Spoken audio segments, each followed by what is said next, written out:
don't tell anyone, but you're listening to the best kept business secret and his podcast, dedicated to helping you understand the successful business secrets that others don't want you to know, making no secret of success. Now, here's your host and quite possibly the best kept business secret anywhere, Mark Ford.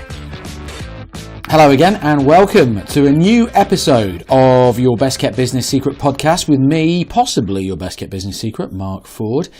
Now listen, this is all down to technology, so you may have been tuning in expecting to listen to the next episode of Business Lessons from Doctor Who in Business. Well, guess what? You're kind of getting it, but not the one that I intended. Unfortunately, yesterday, after I had recorded the new episode with the brand new script about the Sixth Doctor, my iMac decided to pretty much die. Oh yes, it died. Hard drive, the whole shebang. And unfortunately, it hadn't even had time to back up. So, I've decided that I'm going to put a podcast out today. It is Doctor Who in Business, but it is in fact the 20-minute presentation that actually started this whole thing. And so hopefully by next week, you'll get to hear the business lessons from the Sixth Doctor. So for now, you've got a nice little 20-minute sort of introduction, mini episode, if you like, of business lessons from the franchise that is Doctor Who. Enjoy.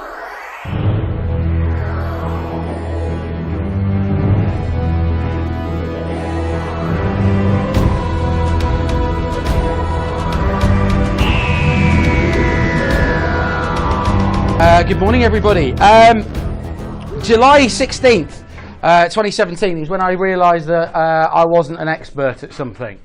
Yeah, believe it or not. But to give you a bit of an idea of how I realised that, here it is. I am a business coach by trade, done 18 years corporate, started, sold, ran my own business, which is very, very nice. I've worked with some very big companies and I'm working with some bigger companies again this year. Added £11 million to people's businesses last year, so I was very, very proud of that, but even more so for them. But I was a Doctor Who fan from the age of 6, and because I've done a bit of radio and TV and stuff like that, they remembered that I was a Doctor Who fan. So in July in 2017, they recognised that the new Doctor was about to be announced after the Wimbledon final. So I got a text message on a Sunday morning asking whether I would like to comment on the brand new Doctor, on the brand new Doctor reveal. And I thought it was a wind-up. It wasn't. It was actually BBC News doing it. And they said, look, we'll do it via Skype. So you'll be live across the nation on Skype. Not a problem. So there I am in the office with my laptop set up and my earpiece in, and I'm watching the end of the Wimbledon final, and out comes Jodie Whittaker. To which I say, who the fuck is Jodie Whittaker? I have never seen Jodie Whittaker in my life ever before. In my ear, I've got the BBC going, Mark, we're coming to you in 5, 4, 3, 2, 1. Mark, so what are your comments on the new Doctor Who, Jodie Whittaker? Pretty much I bullshitted my way through a 10-minute live TV interview and suddenly realised that I wasn't an expert at anything, let alone Doctor Who. The daft thing was, an hour later they got me to do it on BBC Worldwide. So there were people in Abu Dhabi, in Spain and in America, some of my friends texting me going, what on God's green earth are you doing on my TV over here? Talking rubbish because we know that you don't know who Jodie Whittaker is. Yeah, it's as simple as that. But this has actually spawned, I did this presentation back in November when Jodie actually started as the new Doctor, and then somebody suggested to me that I do it as a podcast. Now, believe it or not, the podcast figures have actually ballooned up. They've gone from just under 70,000 to currently 79,000 listens a week, which is massive. But as I've been writing the scripts for it, I've actually realised that I've been writing a book, so it's not actually going to be one book. It's actually going to be 2 books, because there is classic Doctor Who and there is new Doctor Who, because I've already written 40,000 words on classic Doctor Who and I've only got to Doctor number 6, and there's at least 8 of those. So who here is an expert? Good. I'm glad some of you put your hands up, because actually if your customers come to you, they expect you to be a bloody expert. Yeah? If you're not putting your hands up, seriously, you need to have a little word with yourself. All right? To be an expert, you've only ever got to be 1 page ahead of everybody else. That's it. It's that simple. Yeah? You are classed as an expert because you know more. So in my 40 seconds, I actually stood up and said people should be doubling down. People should be doing more this year than they're currently doing. And that's because you will be showing yourself up to be the expert while everybody else is just in a siege mentality. So when I was looking at Doctor Who, I suddenly realised that there were loads of business lessons to be learnt from a TV show. It's 55 years old. How many people here would love a business that is 55 years old and still going? There aren't many.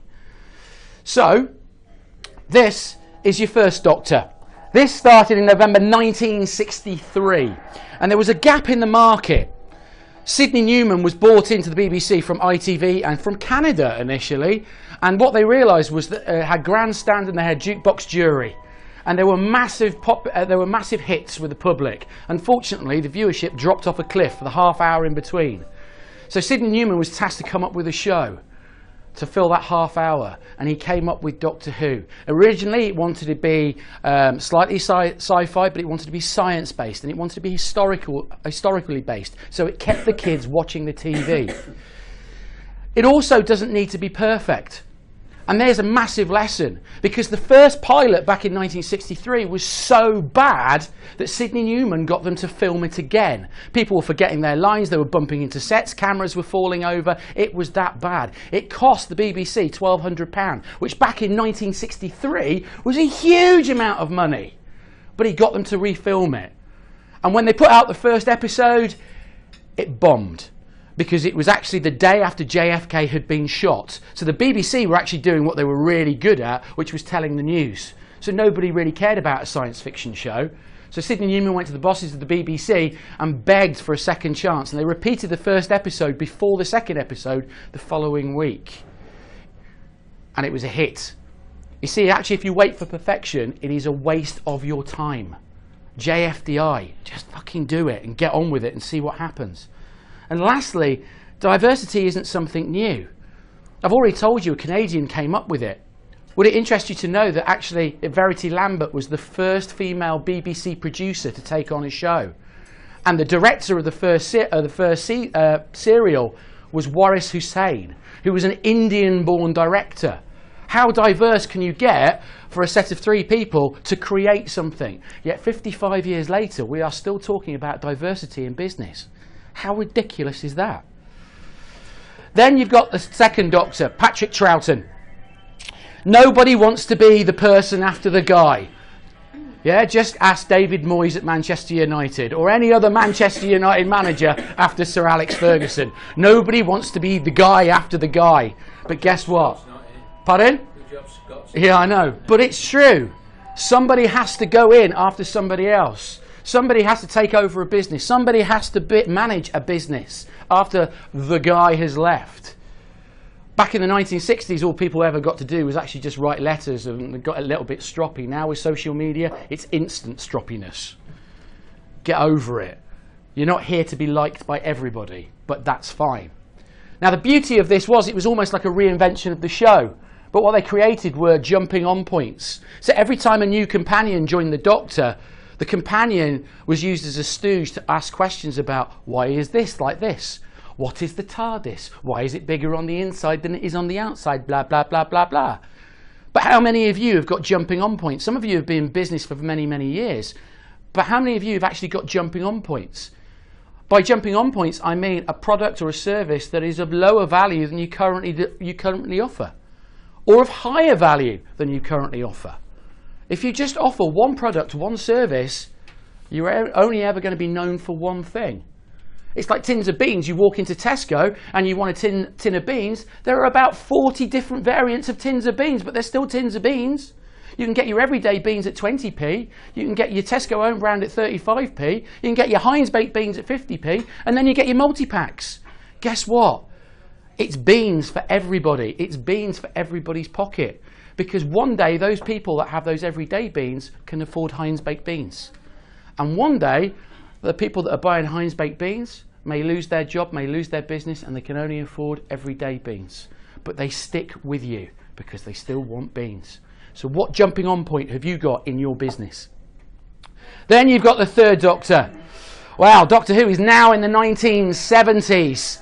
And we've got John Pertwee. But here's the thing. It had to reflect its changing times. And it reflected its changing times by turning to colour, which means that it had to cut its cloth accordingly. Colour TV was a new thing and it had to stick to a budget. Its effects got worse. It suddenly stopped going to outer space and stayed on Earth because they wanted to try colour out. How many businesses in this room have actually got a budget, a marketing budget, a sales budget, a costs and other stuff budget? Probably not many people. They just pay it out as and when. What is your budget? Every business should have a budget. They should know whether they're getting a return on investment, and many people don't. Diversity in your business is also a risk. Because they were having to reflect the changing times, they were having to change the kind of stories. They were starting to talk about ecosystems. They were starting to talk about politics and things like that within the stories. It's a big risk. And the biggest risk is that if you want to go off in a slightly different direction, is that the current plate that you're spinning in your current part of your business is at risk of falling over and falling off. It could be said that these guys did very, very well. Because actually, for this period of Doctor Who, it became a massive hit. We're now starting to talk double-digit numbers in the millions for viewership. But diversity in business is always a risk. You have to consider the fact, if you want to diversify, how you're going to continue to spin the plate for your current customers and your current clients. We've then probably got the archetypal Doctor, Tom Baker. Well, if you actually know anything about the story of Tom Baker, the biggest business lesson you can learn from him is ask for help. Tom Baker was an out-of-work actor. He'd worked with St John Gielgud, he'd done movies, but he was out of work. He sent a letter to the head of the BBC, who remembered him and had actually directed him, and said, look, I'm currently working as a labourer 3 blocks down. I need some acting work. Have you got anything for me? He asked him to come in, and his interview for Doctor Who consisted of a 40-minute chat with him wearing a blazer with a copy of Wind in the Willows in his pocket, and all he did was talk to the directors and the producers about good versus evil. On the spot, they gave him the Doctor Who role. He went back and he finished his day shift at the builder's yard. He in fact went back to celebrate and made everybody a cup of tea. That was Tom Baker. So if you're in trouble, if you're not certain about things, ask for help. It is not a sign of weakness. There are loads of people around you that have been in exactly the same place and want to help you.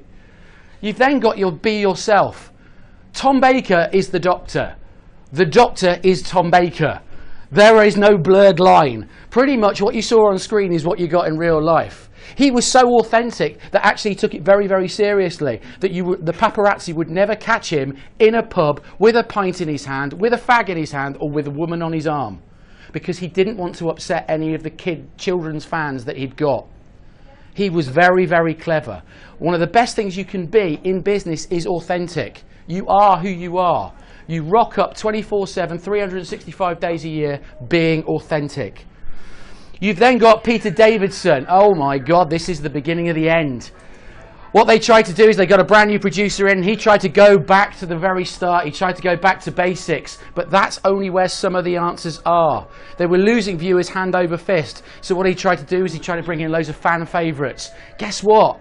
All you're doing is appealing to the old audience. You're not appealing to a new audience. You're not appealing to new clients and new customers. That was a stupid decision. And if it ain't broke, stop trying to fix stuff. Or trying to revolutionise it. They took it from a Saturday night at 5:25 where it had been for donkey's years and put it on twice a week opposite Coronation Street and bloody Crossroads, which was the worst thing they could do because the viewing figures got worse. They didn't get better. In fact, many people now look at that, what they did with Doctor Who, as a test for EastEnders. You've then got Colin Baker. God bless him, it all fell apart at this point.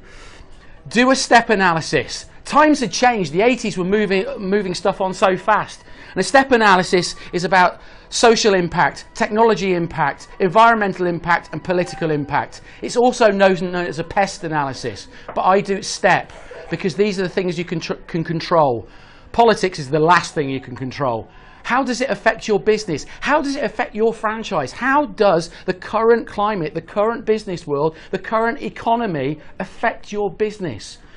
What have you got to do to make sure the impact of those things is lessened?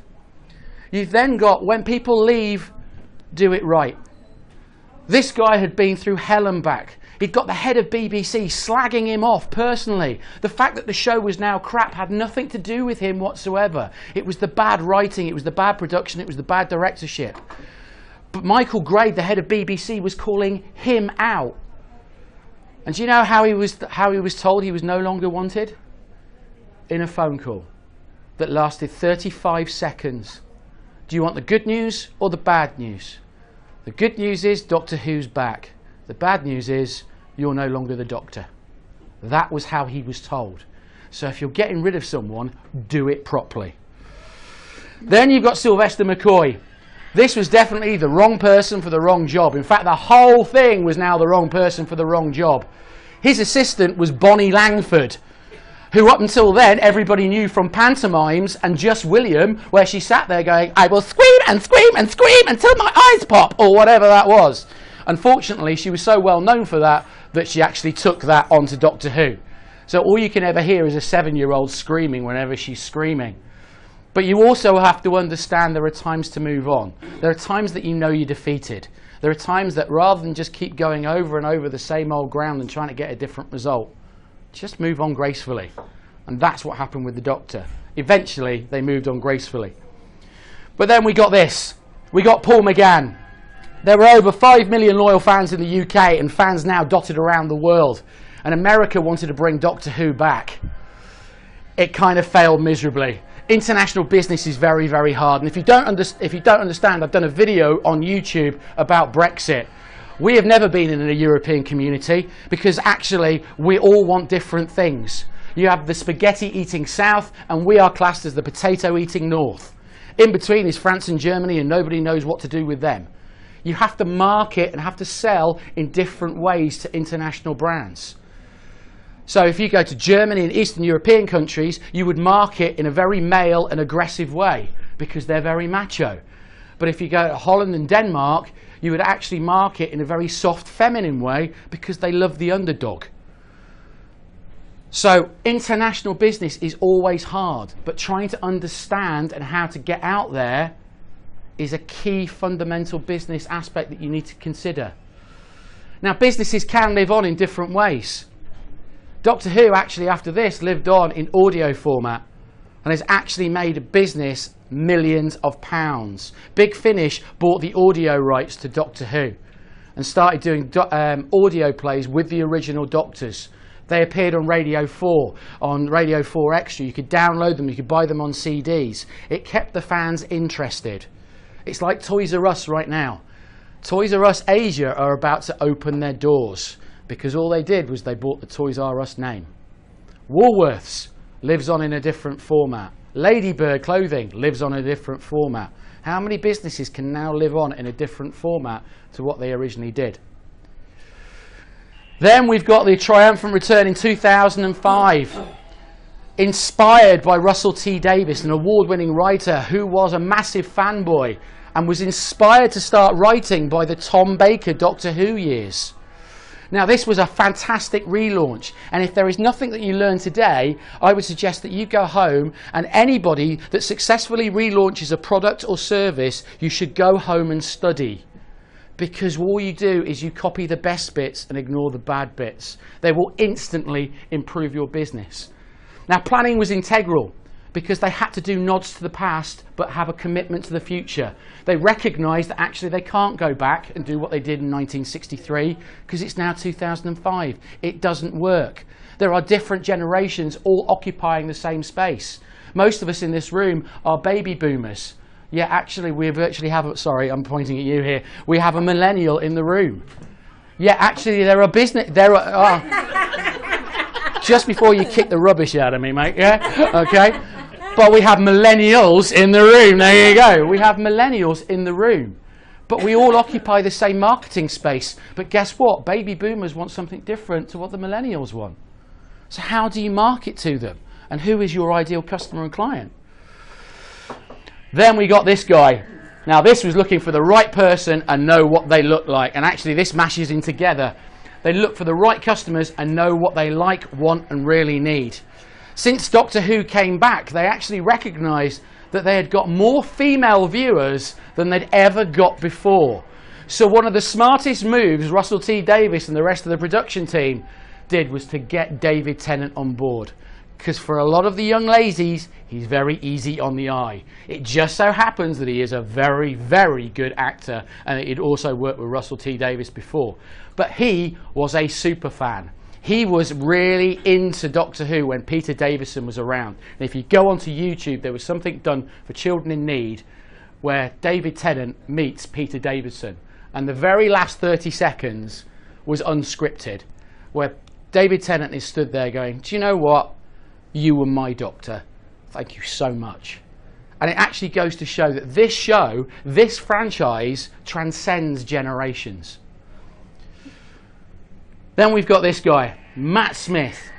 At the same time he took over, Russell T Davies had left. Stephen Moffat took over, and Stephen Moffat recognised that unless it's failing, never ever change anything.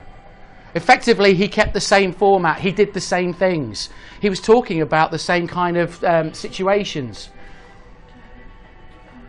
Matt Smith also shows that you've got to show what you've got 24/7, 365 days a year, and you will get noticed. I talked about being authentic. Would it interest you to know that Matt Smith has had now a bigger career outside of Doctor Who than any of the Doctors have ever had?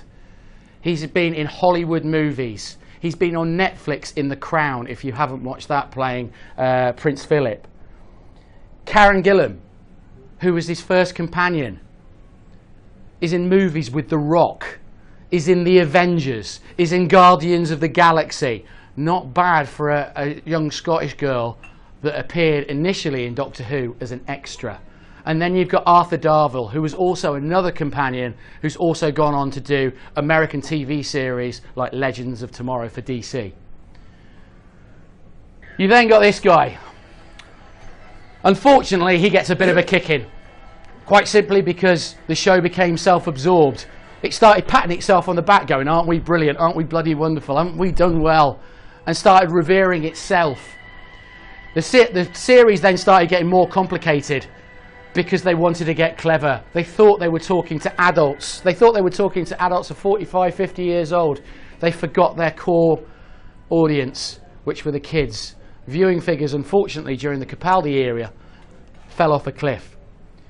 And to finish off, we've got this. Probably the most talked about change in Doctor Who, which is stupid, really, because actually if you go back to the Tom Baker era, there was a female Time Lord, and she was written as a strong woman. Strong women rocked in Tom Baker's era. It goes to show how quickly we forget. But Jodie Whittaker has taken on the Doctor Who role to various degrees of success.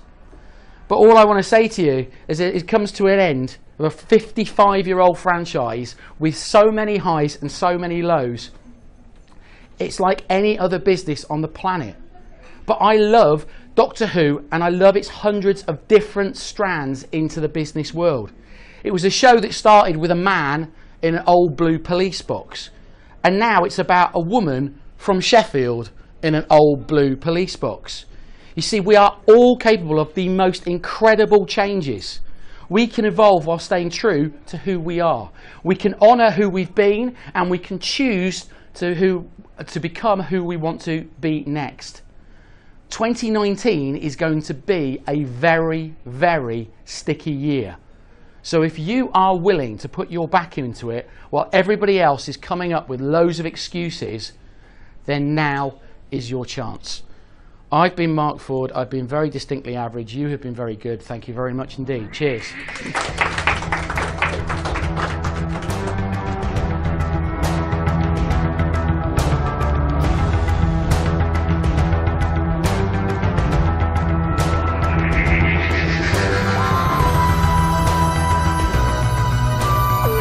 And that's it for this particular episode of the podcast. Thank you so much for bearing with me. Thank you so much for listening. If you've got any thoughts, ideas, or anything like that on what I'm talking about, go over to my website, which is www.markford.uk. It's www.markford.uk. Come and say hi. Come and use the contact form and tell me what you're thinking. Either that, follow me on Facebook. Go follow my YouTube channel, which is now up to 208 subscribers. Thank you so much. That's gone up from 88 to 208. So links will be in the show notes. If you want to follow me on Twitter or LinkedIn, please come across, say hi. Until next time, hopefully a fully repaired iMac. I will speak to you very soon. Take care. Be brilliant. Bye-bye. Shh, don't tell anyone. But you're listening to the best kept business secret and his podcast, dedicated to helping you understand the successful business secrets that others don't want you to know, making no secret of success.